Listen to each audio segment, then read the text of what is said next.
So what I'm going to do now is remove the Schrader core from the valve stem using this tool here. It has a recessed portion.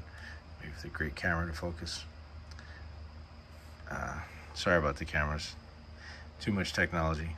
Anyway, you can install it. You can insert it. Just line up the groove with the shape of the valve core.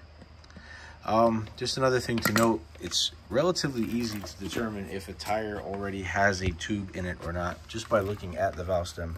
You see how the base of this one here is wide?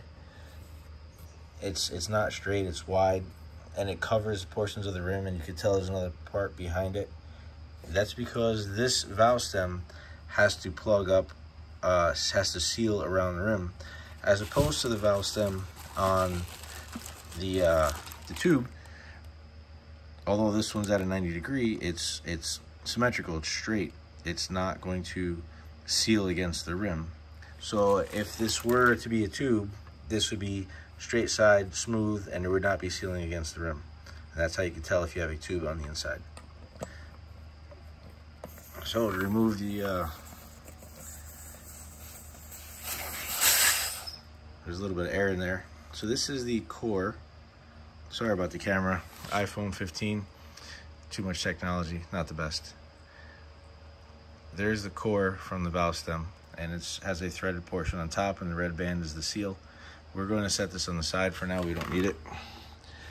So now what we're going to do is take this tool with the bigger portion that's going to thread over the end of the valve stem.